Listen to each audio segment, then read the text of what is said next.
Testing.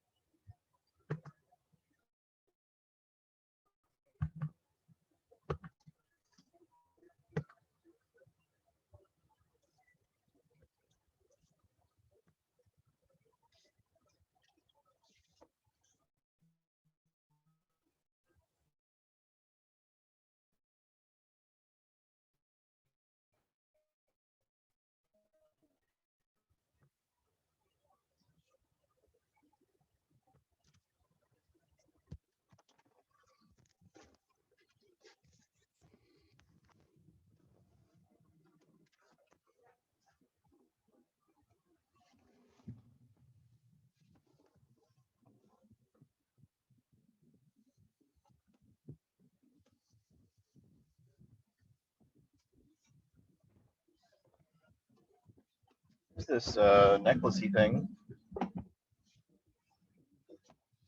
Mine? I don't know. Never seen it before.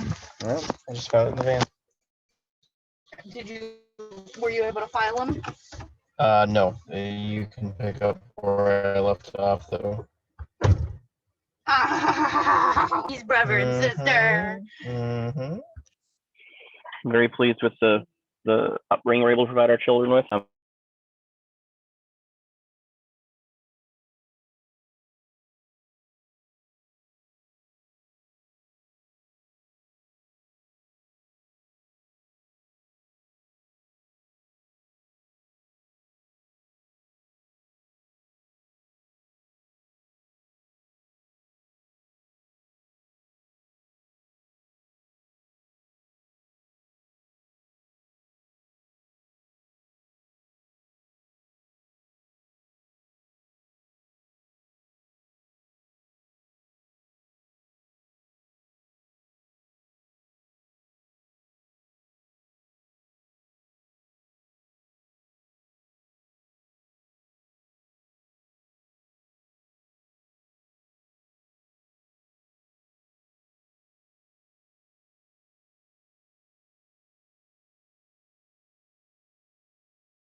Hey, Katie. Hey.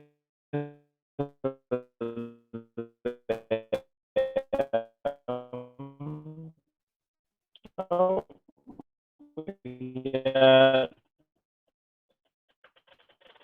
We got some folks showing up. Good deal.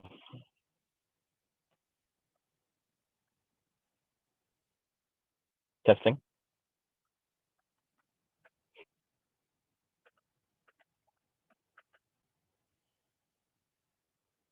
Interaction is required for this class, so I recommend you get your audio and video working here.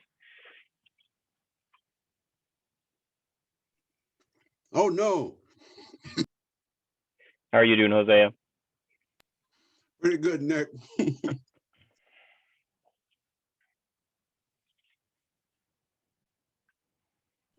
I see you're on the move.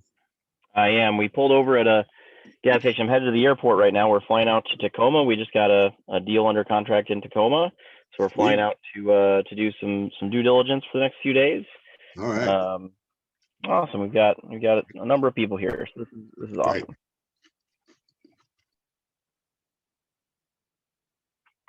Karen, how are you doing today?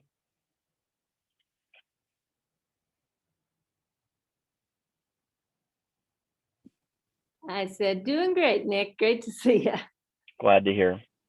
So while we're all getting together here, you want to go out to blackswan.realestate/net worth. I'm going to put that in chat. So I've got some templates and stuff I give away for free. I've got a Google Sheet or Excel version of a balance sheet. We're going to use that to calculate our net worth. So you want to go out and download those artifacts and start working on that as we're getting warmed up. And I'm gonna do an interactive portion here, and then we're gonna work on our balance sheet. I'm gonna work on my balance sheet. You guys are gonna work on yours, and I'll do some one-on-one coaching with you. We may do just one class here. We might do multiple classes. We might, I think an ideal situation would be one where we check in every month. I think that you should be calculating your net worth, filling out your balance sheet every month, because you can't manage what you can't measure. And if you're not measuring your net worth, it's probably not going to get much better on accident. So very important to be doing this exercise on a routine basis. I do my balance sheet on the 15th of every month. That's when it's kind of the most stable. And then I've been doing that for about the last decade, every single month. So I've got quite a bit of data for my net worth, an unusual amount of data. And I can see kind of turning points in my net worth, where my net worth shifted, things that have really moved the needle for me. So I recommend completing this exercise on a routine basis. The first part's the hardest one. It's about 1,000 times harder to do it the first time. That's why I want this to be kind of a working meeting here, where you're working through filling out those templates. And then updating it each month is just a matter of logging in, checking your bank account, your retirement account, evaluating the value of your real estate portfolio, and it's much easier to update than it is to get started from scratch. So Karen, are you committed to doing that? I'm not sure yet. Okay. I just, I'm on the Black Swan site now, and where'd you say to go once I'm on there? You just type in your browser blackswan.realestate/net worth. I've got the link. I've got the text there in chat. Hosea, are you going to be able to fill out your net worth sheet in our meeting today?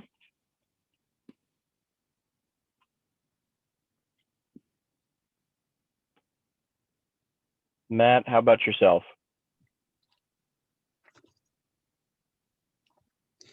I'm sure I don't have all the data at my fingertips.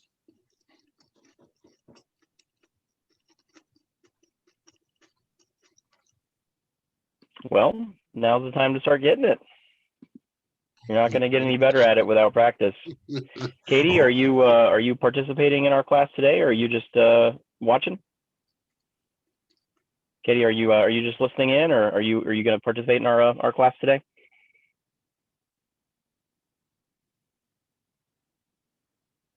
Katie is listening. All right. You're gonna go download those templates and get started? This is important. Awesome. Glad to hear that. If y'all just join and listen to me ramble on for a little while, you're probably not going to get a lot of value out of this. If you make a decision right now today to track your net worth once a month, it will change your life. I can't tell you how critical that is. So I don't struggle with net worth. I teach you about net worth. One thing I do struggle with is my health, is my weight. My wife and I, we recently we added our weight on the scale to our net worth, to our balance sheet. And we are required to weigh in every single month. And it's a tough accountability measure, and our weight has actually improved since we started doing that. It's challenging to see.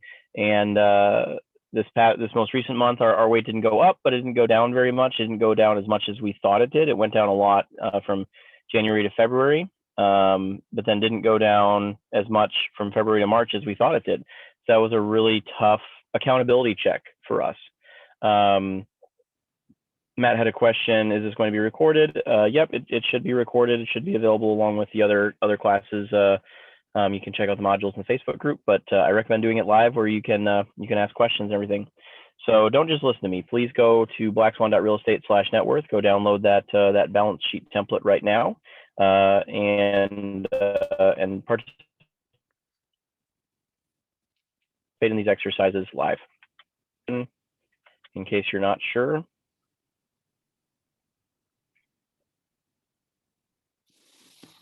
So you've got the balance sheet template here, so you can use the Google Sheet. That's how I use it. I use Google Sheets as kind of my native language. I also have Excel. I know a lot of people prefer Excel. It does not matter what format you use. I mean, you can jot it down on a piece of paper, and your balance sheet should be able to fit on a single 8.5 by 11 sheet of paper. If you can't do that, I think you're probably doing something wrong. You're going to have such a hard time understanding your own financial accountability metrics that it's just not, you're not going to be very successful with it. So here's just an example balance sheet, and fill in your own information. You could have some, cryptocurrency you need to put in there, or a vacation, home, cabin up north or something. Maybe you don't have any retirement accounts and you need to take that off the list. Maybe you don't have any investment real estate and you need to take that off altogether. But basically, we have some really basic assets and some really basic liabilities, and those add up to a net worth amount. And then my wife and I have added our weigh-in, our weight, right next to our net worth every month. So, cash, the amount of money you have, just cash on your person. Maybe you've got 20 bucks in your wallet, go ahead and jot it down. Your checking account, maybe you've got 10,000 in your personal checking, 20,000 in your business checking as a real estate agent. It's important to keep a lot of cash on hand because there's a lot of variability to our income.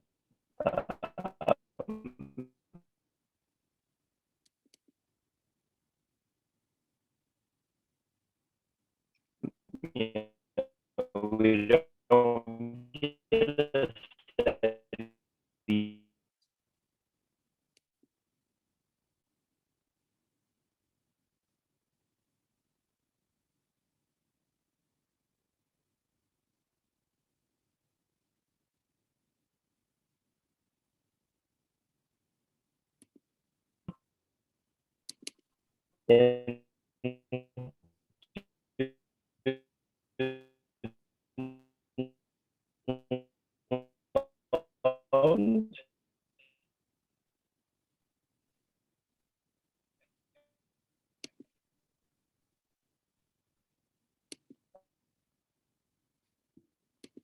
uh,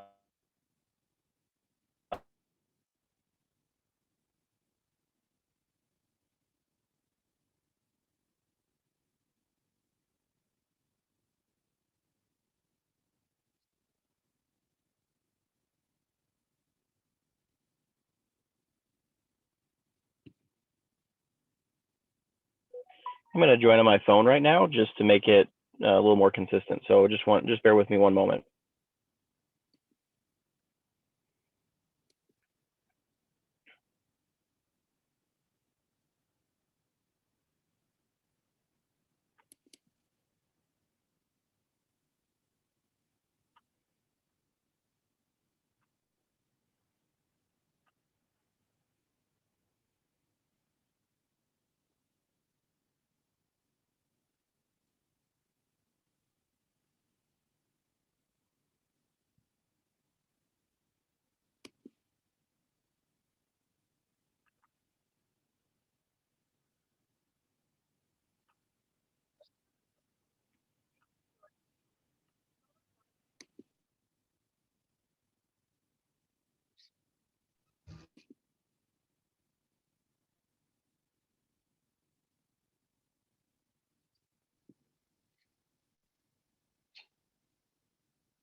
All right, can everyone hear me now? Yep. Fantastic. So I'm dialed in from my cell phone here, so shouldn't have any further interruptions. I'm going to resume that screen share for just a moment, and then do a little bit of teaching here. So, for example, our personal home, we're going to say it's worth $300,000. We're going to say that we owe $200,000 on that property, so we've got $100,000 in equity on that property. You can see our net worth here of $324,000 as an example. Almost all that equity comes from real estate, and that's not an unusual thing. So I'm sure you've heard the statistics as licensed agents. Households that own real estate, they tend to have a net worth that's somewhere in the neighborhood of 30 times higher than households that do not own real estate. So I think you all should go out and invest in real estate. Whether that's your personal home, investment properties, rental properties, you flip, whatever it is. Real estate assets are kind of the most accessible form of real wealth that's available to the general population. Not all of us can go start Facebook or Coca-Cola, but pretty much everyone on this call can go buy a rental property or go buy their first home. So please do, and it will create massive wealth for you and your family. So in this example, we've got a personal home and a couple investment properties that add up to about $275,000 in net worth if you look at the differential between what we value that property at and what we owe on it, creating equity. So I'm going to put a pin in that. I hope that everyone has downloaded this tablet and is going to be working on it for the next kind of phase of our class today. Is there anybody who has any questions about these templates? Is there anyone who's having a hard time downloading them, using them? I'd like to help you with that right now so no one gets lost.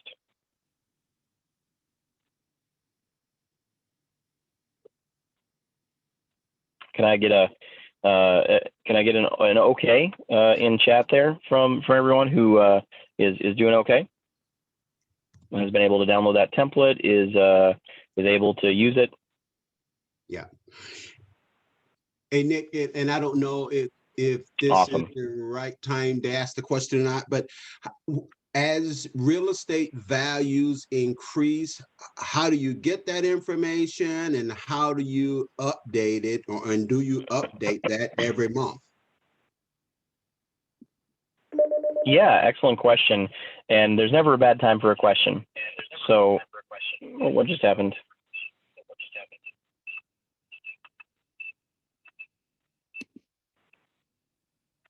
There we go. I think we're okay now. Just admitting a new person, the audio switch on my laptop.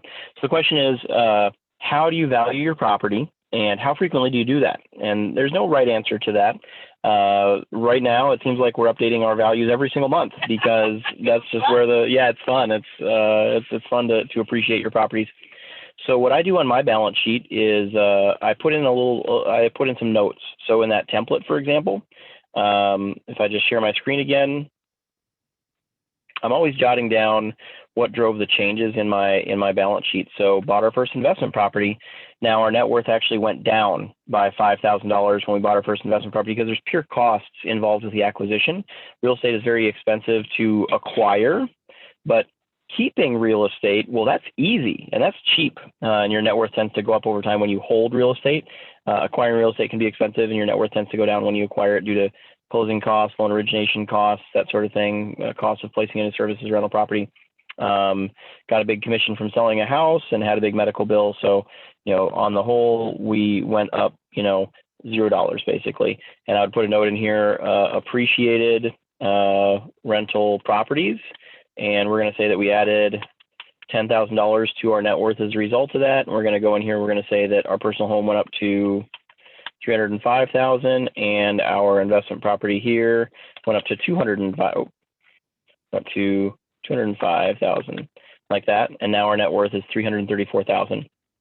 And what I do is each month I just make a copy of this sheet here. So duplicate. I'm usually doing this in Google Sheets, so it's a little bit different. So I'll just go like this, copy everything from here.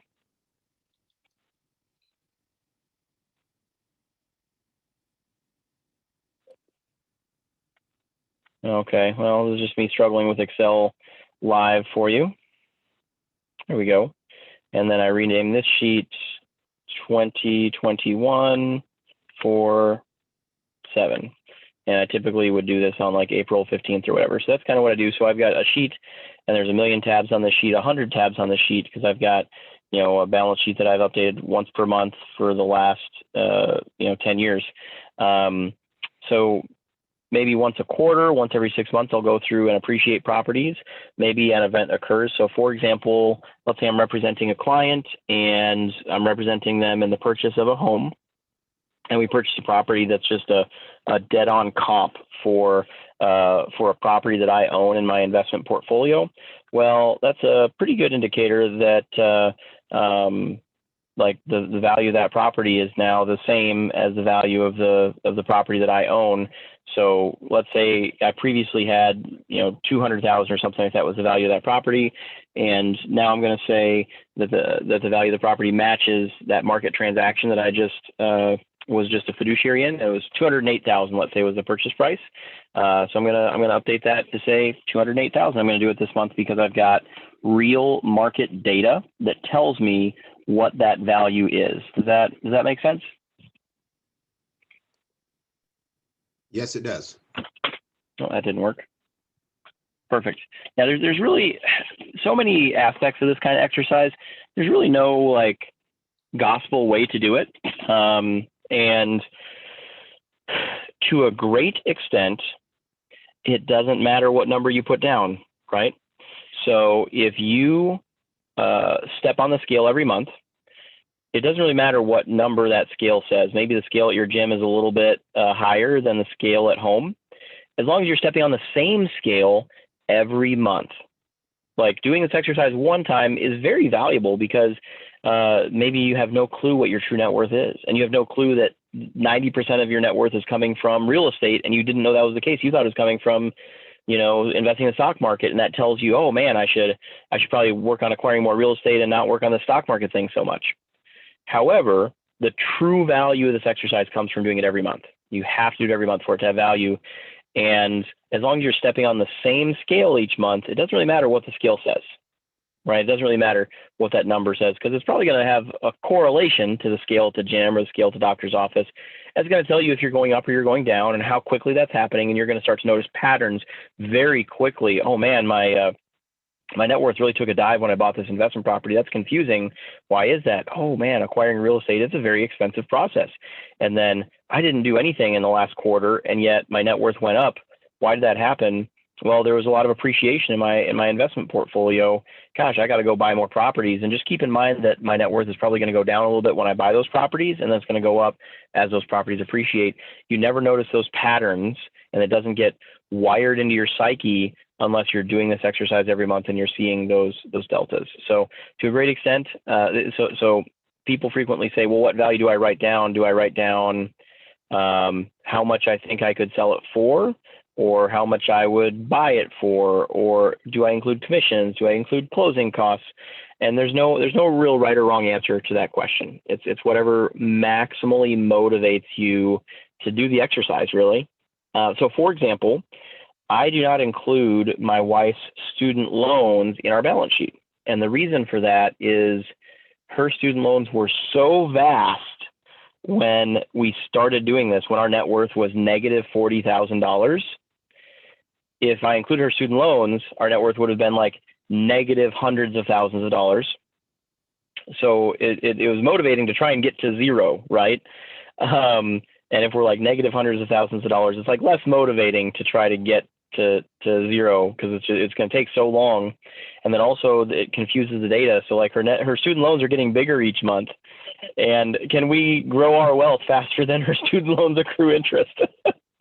And we know in the long run we're going to be okay. And in fact, it's very likely that her student loans might be wiped out as a result of some compensation agreement. Like maybe she gives her time to charity or something like that, for 10 years and is able to get her student loans forgiven, or as part of a, contract for her practicing, you can often negotiate repayment of student loans into that employment contract. So I actually don't think it's necessarily a meaningful metric to include that on the balance sheet. But at first we excluded it just because it was so demotivating to have that on the balance sheet. And then it confused the data. So it was harder for us to notice these patterns. Oh, we bought our first investment property. Yay, we're super excited. But oh, it doesn't even move the needle compared to these student loans. Well, without the student loans on that balance sheet, you know, it was really exciting to see our net worth like double a couple of months after we bought our first investment property, and it motivated us to go buy more investment properties. Does that make sense what I'm saying? Yes. Yep. You can disagree with this. Great question. Any other questions so far? That was an excellent question, Hosea. Yeah.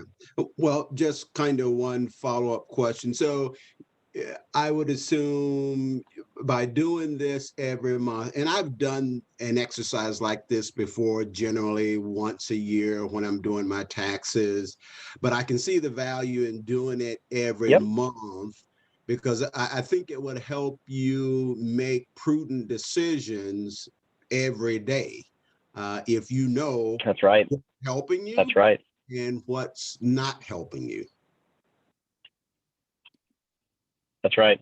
Yeah, it's a scientific fact that all diets work and no diets work to lose weight and improve your health.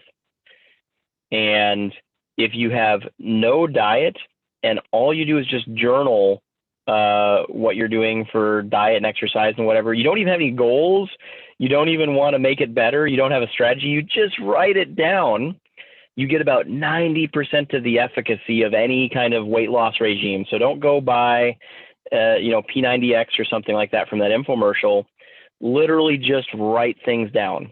And when you go to get that donut in the break room at Keller Williams, you wince a little bit because you're like, now I've got to write down that I ate that donut.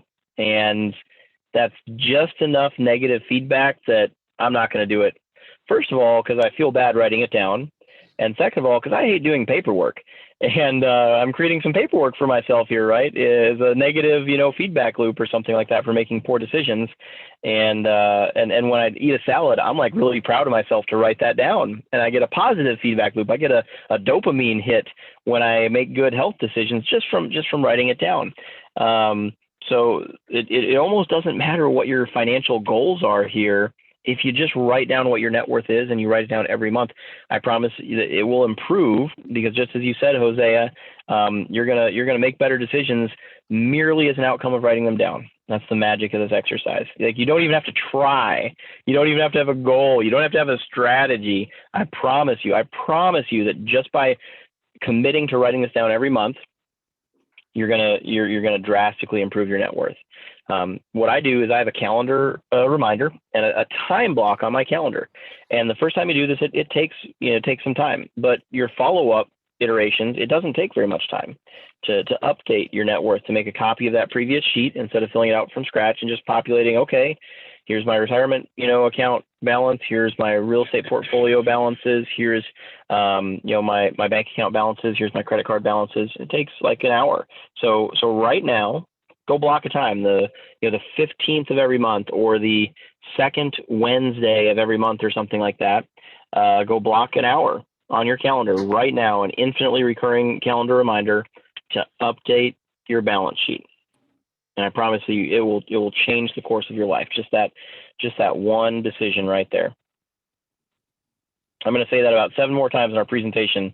So I hope you don't feel like I'm beating a dead horse there. But I know that a lot of people are going to sit through this class today and just not do it.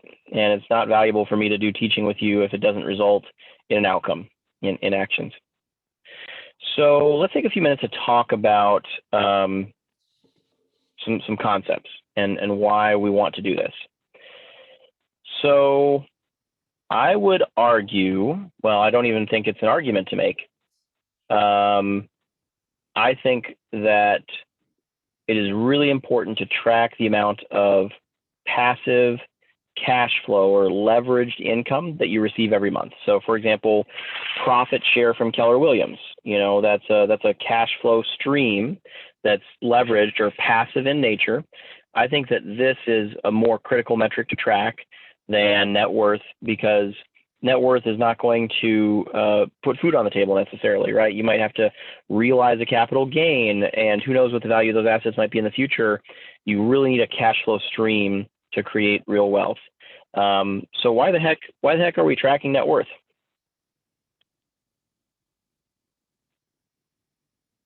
We're going to need one person to talk before we move on.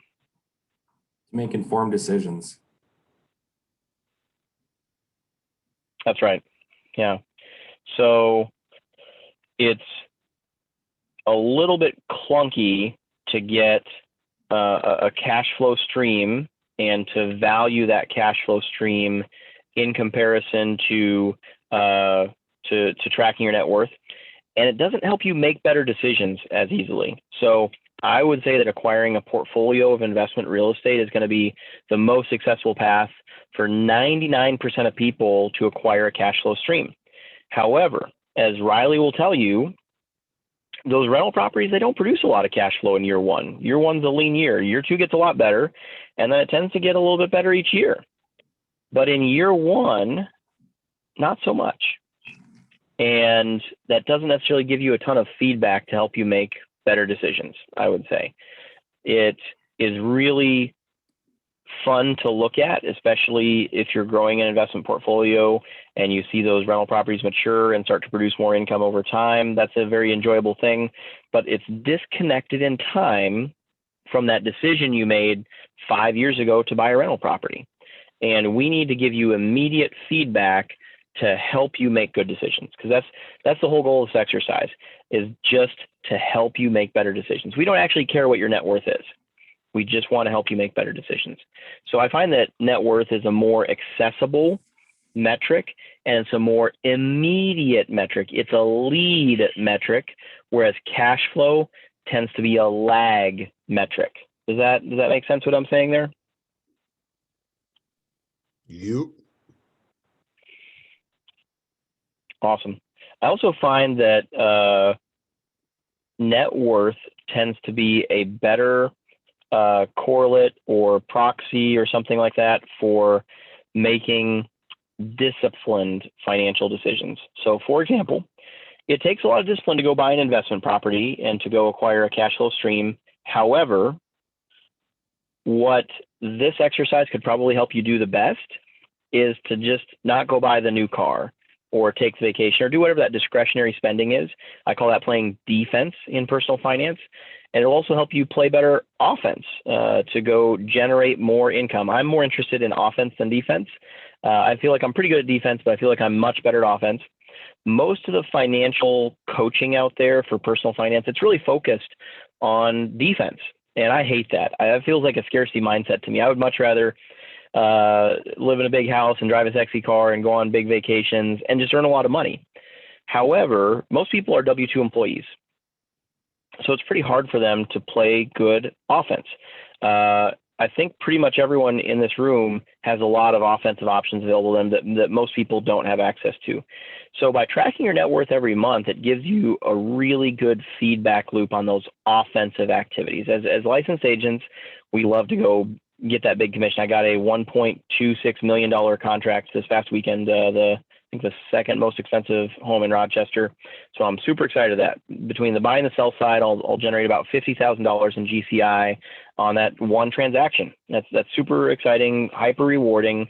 But it's easy to rest on your laurels and say, oh, well, now I don't need to go make a commission for another month. I'm good to go. Or let's go spend that money.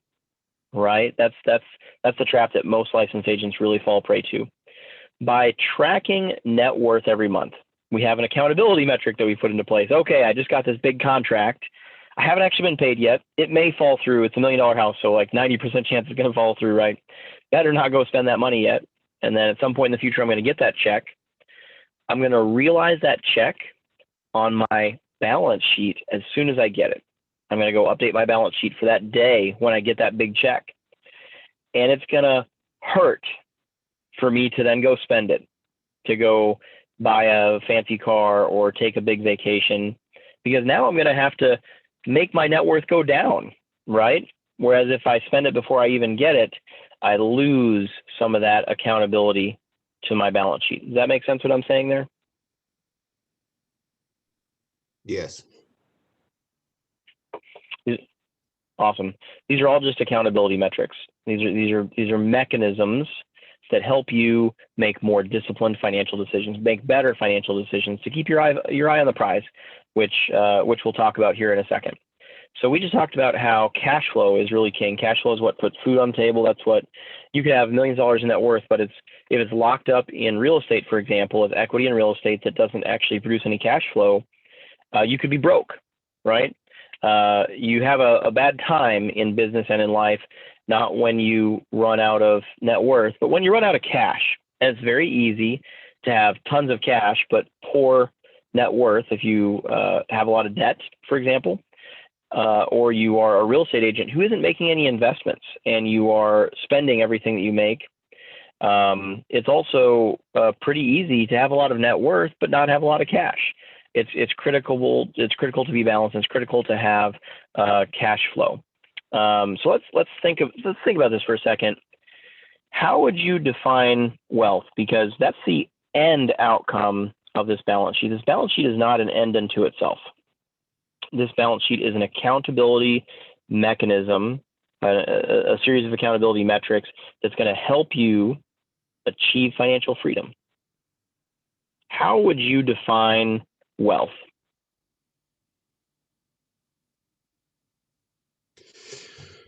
Well, I guess for me, it really comes down to calling my own shots, or being able to do what I want to do, or do what I like to do. And that's what it's done for me, such as the first time I calculated my net worth, I was potentially about to lose my W-2 job. And once I calculated my net worth, it changed my mindset in terms of, oh, I don't need this W-2 job. And so from then on, it was I actually grew a better appreciation for my W-2 job, knowing that I didn't need it. Absolutely. I couldn't agree more, Hosea. It is so much easier to enjoy a W-2 job that you don't need. When you're living paycheck to paycheck, even if it's a job that you enjoy, you hate it a little bit. It's the master you resent. You want to bite that hand that feeds you. When you don't need your W-2, that's when you're free to enjoy it. Man, that's a powerful insight. And I loved how you described wealth as the ability to call your own shots, to be able to do what you want to do. Most people describe wealth from a masculine paradigm as freedom. We talk about financial freedom. Are there any ladies here who want to talk about, or people who have strong feminine energy, who want to talk about what financial freedom, what wealth means to them? What does the word wealth mean to you?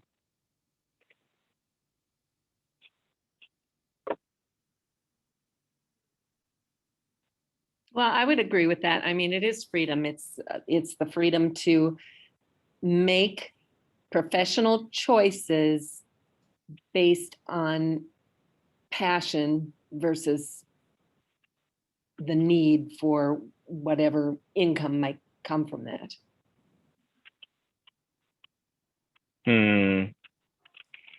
Passion, I love that. Anyone else want to take a shot at that? What does wealth mean to you? What is wealth? How do you define wealth? How do you measure wealth? How do you know you have wealth? So There's no wrong answers here. Hosea's perspective of, being able to exit the rat race, I really like that. But I think wealth for me is one step further, where even if if suddenly all that passive income stopped, I've still got such a solid foundation of wealth and net worth built that I'm still okay, even if the cash flow would just stop suddenly. There's still an exit point. I still have all that built-in security. Security. That's some strong feminine energy you have there, Riley.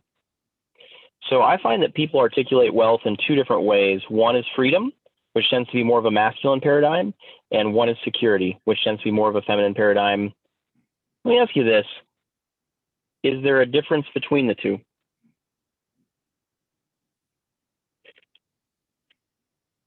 Two sides of the same coin. Feel free to pipe in chat, or two sides of the same coin. That's a beautiful metaphor. I'm gonna have to steal that. I'm jotting that down in my notes here for my next copy of this presentation. Yeah, I agree. One of the most common coaching topics, that I work on is there's two people, and one wants to invest in real estate and the other doesn't. And very frequently it's the fella that really wants to invest in real estate, and it's the wife that doesn't want to invest in real estate because there's a perception that it's risky. And because the husband, being the idiot he is, just keeps talking about wanting to go on this adventure and having all this freedom and not meeting the needs of his partner, which might be articulated in terms of security, right? So if you have enough cash flow to put food on the table and pay your mortgage and everything from now until the end of time, you have a lot of freedom and you have a lot of security. They're really one and the same. They're two sides of the same coin, just as Riley said. So if you feel like you are in that bucket, I encourage you to check your own needs and your own language at the door and have a conversation with your partner about what their needs are, and pay careful consideration to the language that they use. And you need to speak to them with their language, not with yours, if you want to connect with them. Wealth is freedom and wealth is security. And when you graduate beyond that, or that almost sounds a little pejorative, I think there's another piece to it as well, which is power. So there's kind of two kinds of freedom. There's freedom froms and freedom tos. So freedom froms, we think of that a lot as like security, but also the ability to be free from a W-2 or call our own shots. Freedom tos. My wife and I were starting a 501c3 this year. We want to give away, an amount of money this year that's pretty scary to us. We want to give away $10 million by 2030. It's a goal that I think we're going to achieve. And y'all are welcome to donate to our 501c3. As soon as we have that spun up, I'll get the donate link out there. We have a lot of big goals that we want to achieve, a lot of projects that we really want to support. Affordable housing and generational poverty are the two biggest ones that we see every day, in our careers as property managers and real estate investors. And we see an opportunity to really move the needle on those things in our society. Those are freedom twos. It's hard to change the world if you don't have wealth. Those are the ultimate freedom twos, the power to put a ding in the universe, for the world to never be the same when you're no longer in it. Those are the ultimate freedom twos. And people typically have a little bit of an identity crisis when they do achieve financial freedom. And that's what they start seeking out. They seek out growth and contribution, and they just love to teach and speak like my wife and I do all the time now, like I'm doing now. They like to give. They like to help others along that journey, because getting a bigger number on this balance sheet is fun. I mean, at this point, it's really just running up the score. It doesn't really get you more. It doesn't get you more fun or more fulfillment or more security or more freedom until you're talking about changing the world. We're getting a little bit abstract here. There's a lot of ways you could define wealth, but there's really only one way to measure wealth. What is the unit of measure for wealth?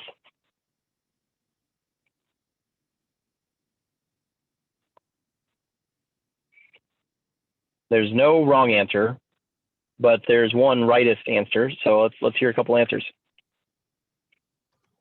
Well, I would think it would be net worth. Net worth is a very good metric. That's an intermediate metric for wealth, though, because a person can be wealthy in many ways, right? They could have a lot of financial capital. They could have a lot of cash. They could have a lot of equity. They could have a lot of social capital, and they could have the respect and love and devotion of countless people, but actually be quite poor. I know some people who are some of the wealthiest people I know just because they have so many friends that would do anything for them. That's a very real kind of wealth. And we can use the same metric to measure that. What would that metric be? Can anyone take a guess? Wherever you set the bar,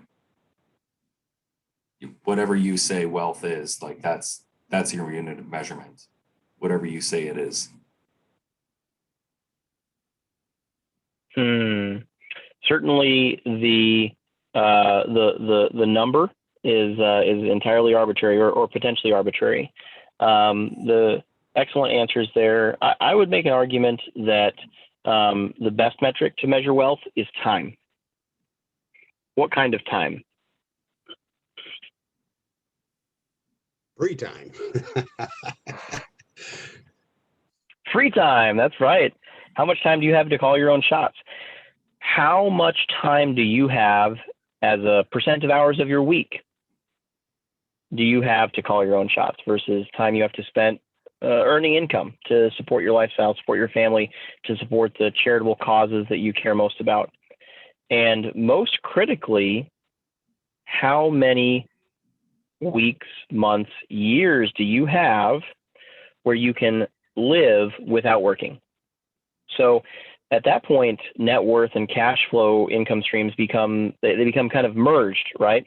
So let's say you were just kind of generating no cash flow, and there was no return on investment of your net worth. You were consuming your net worth to live.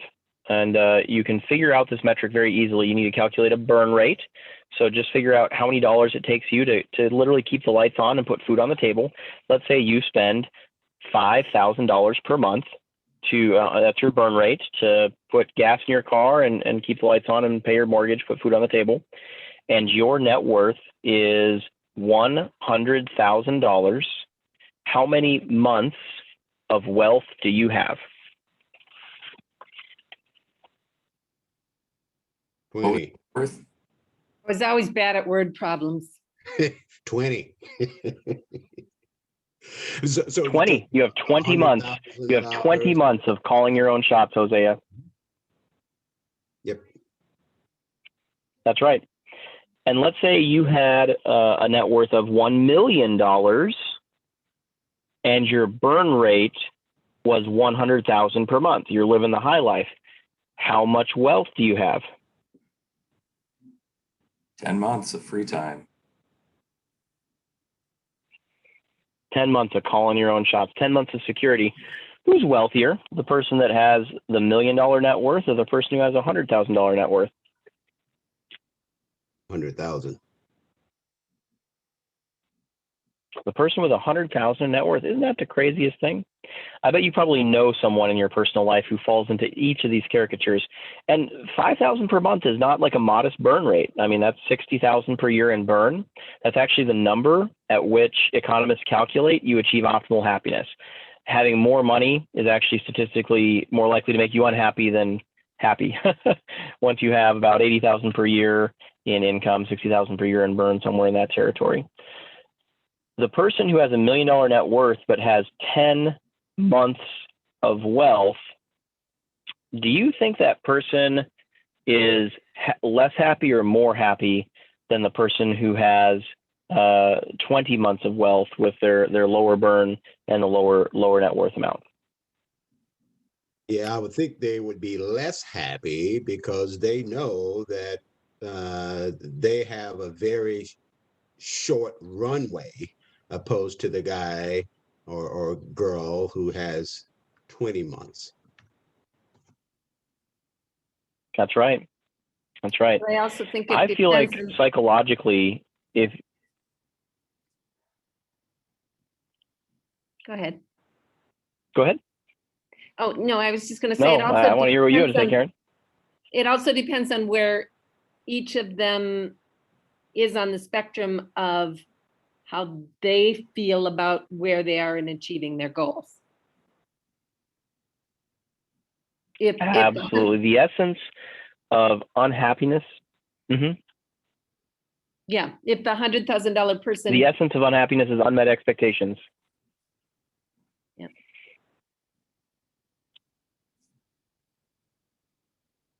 What were you about to say there, Karen?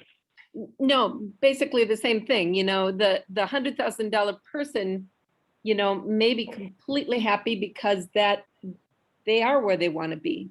But most people that I know anyway, at least want to get to a different level from where they are currently.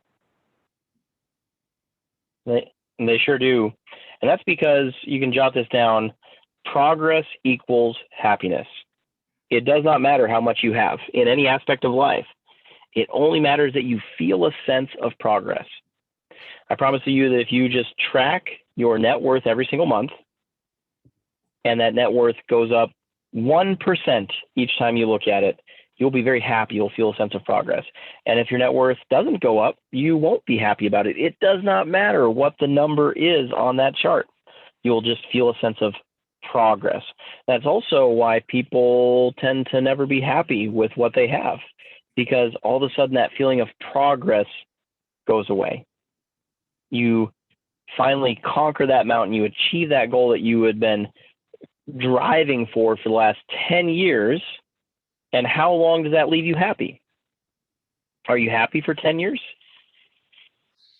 Are you happy for a year? For a month? I feel like I get at least a good week of happiness out of achieving a big goal. It's only in the pursuit that there's fulfillment. You have to experience a sense of progress in order to experience a sense of happiness. That's a critical piece of this accountability mechanism. It can be a very powerful feedback loop to not only help you become more wealthy, more free, but to be happier just by keeping an eye on what you're doing and giving you that sense of happiness. I go look back at my last 10 years of data, and I have it on like a graph, and I see it go up over time, and I look at my negative $40,000 net worth where we started 10 years ago, and I look at where our net worth is today, and I feel really excited about where we are today. And it gives me all kinds of dopamine and makes me feel very fulfilled because I see that sense of progress right there before my eyes. So we talked about this person who has a high burn and high net worth, this person who has like a low burn, low net worth. I find that when people have less than 1 year of burn, they feel a sense of insecurity. In my experience, I mean, it's different. It's all over the place. Some people, if they don't have 10 years of burn, they don't feel safe. And some people, if they've got 1 month of burn, they feel rich. But I think you need to have at least a year of burn in order to feel really comfortable. If you get hurt, if you have to go take care of a sick loved one, if you need to take time off to just be with your kids, you might need a year for that. And if you don't have a year of burn in the bank, you're not okay. Let's flip this thing on its head a little bit. So let's forget about net worth. Let's say that you have a profit share income stream, and it has essentially no value, right? It's sort of valueless. It's sort of valueless. You can't sell it on the market, right? So it's a zero value income stream, and these things are not that uncommon. There's lots of assetless businesses out there, businesses that are very hard to sell.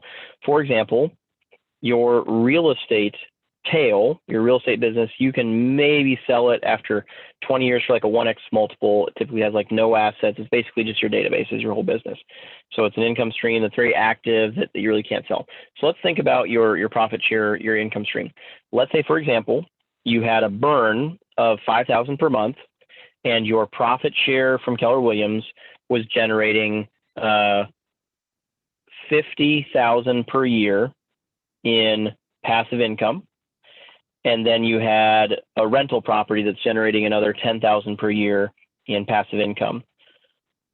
How wealthy are you?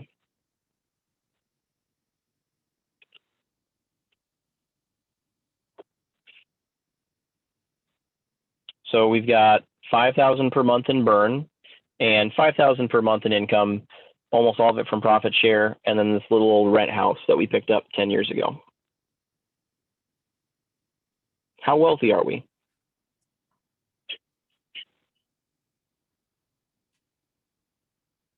How do we measure wealth? Time. Time. How much time do we have in this example? This person who has a cash flow stream that doesn't truly have any value they can put on a balance sheet. So their burn is 5. If they get 5 from profit share, I'd say they've got a little red house, and that's it.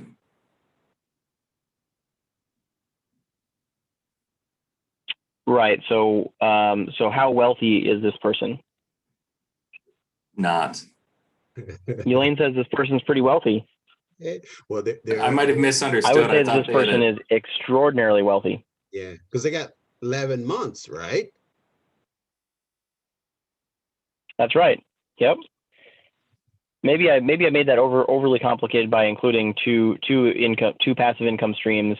And so what if their profit share delivered 5,000 per month in passive income, and their burn was 5,000 per month? Yep. So that's infinite. It's infinite. That's right. That's the number we're going for there. Their wealth is infinite. They never have to work again for the rest of their life, so long as that income stream keeps coming in. Mm-hmm. What's this person's net worth?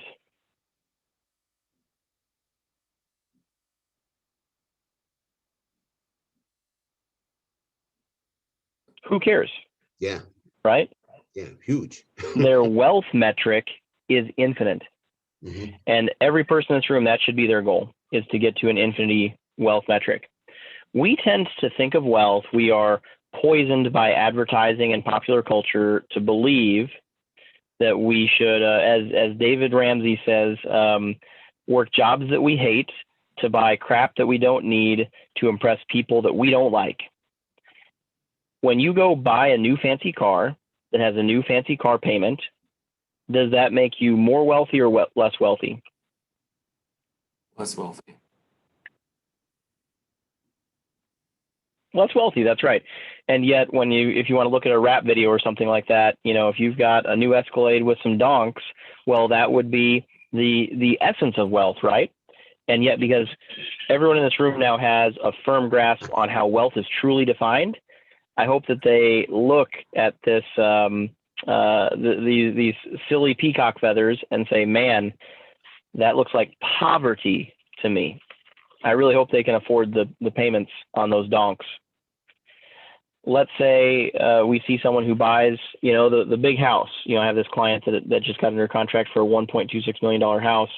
Is that the essence of wealth, or is it the essence of poverty?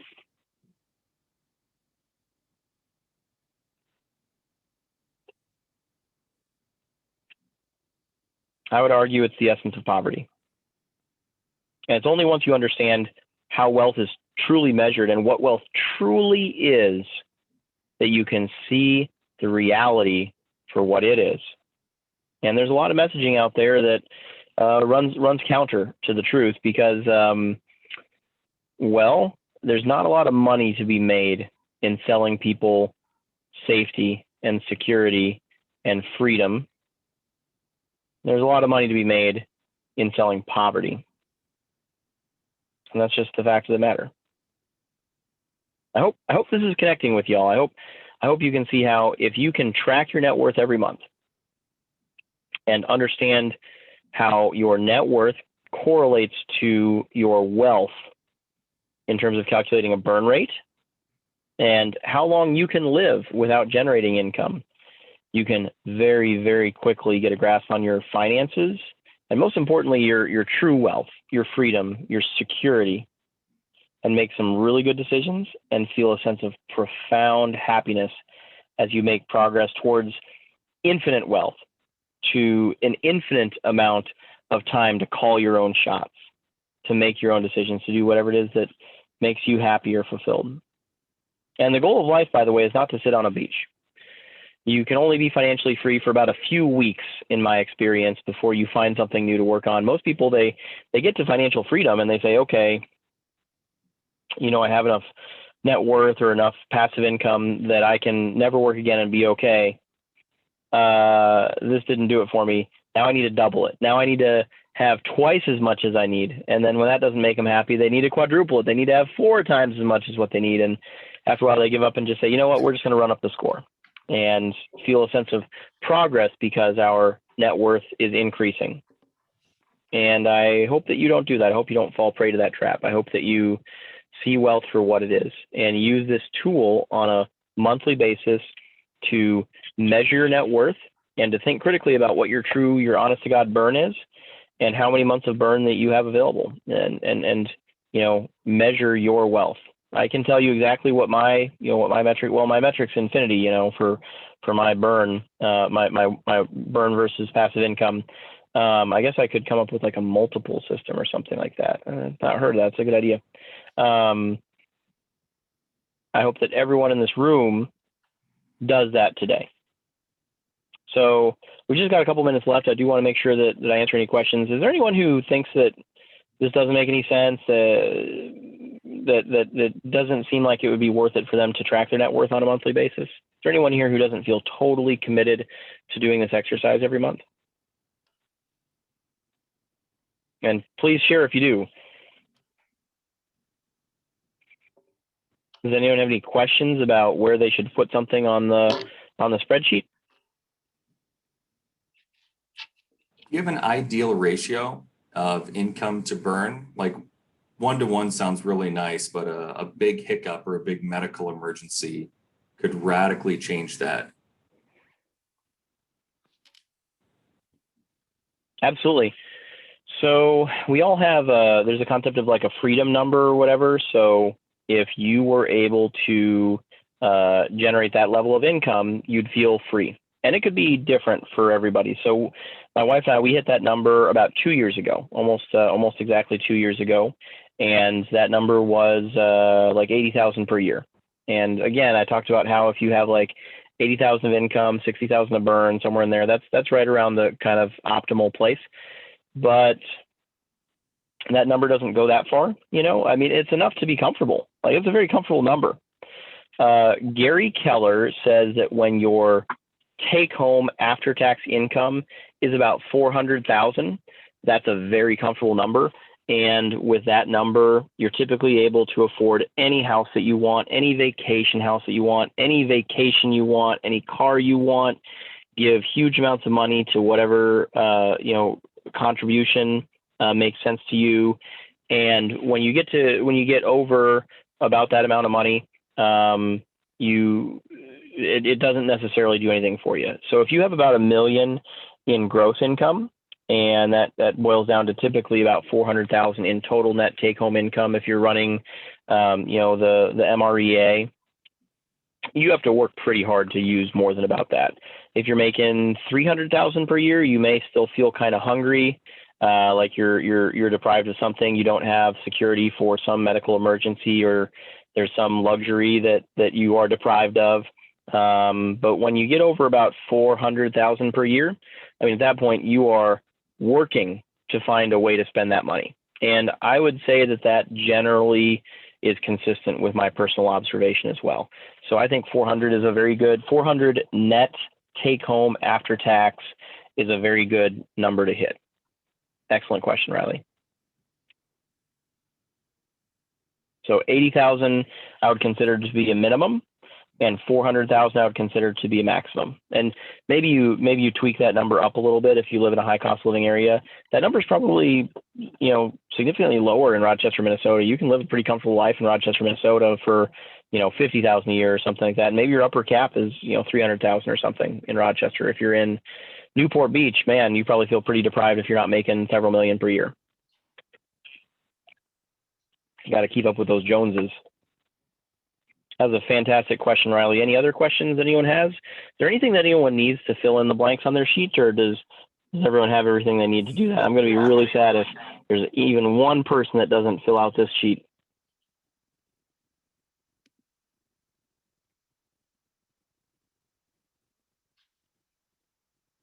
I just appreciate Awesome. that they're Well, I really appreciate fairly everyone. Go ahead, simple Karen. sheets. Sometimes there are just Yes. too many blanks to fill in, and these look simple enough. Yep. Yeah. If you can't fit your balance sheet onto a single sheet of paper, I think you're doing something wrong. I think there's a lot of things you could put on the sheet, and I don't make it any more complicated than it needs to be. Gary Keller keeps his net worth sheet with him on his physical person every day. his admin gives him like the updated copy of his balance sheet, and it's just one sheet of paper, and he keeps it in his breast pocket in his jacket. So he reviews his net worth every single day. So they go in and update it for his, stock portfolio and the value of KWRI and all these things. If it's any more complicated than that, it ceases to be valuable or loses a lot of its value. It has to be really easy to update, really easy to look at and understand. It has to provide meaningful and immediate feedback to help you make really good decisions.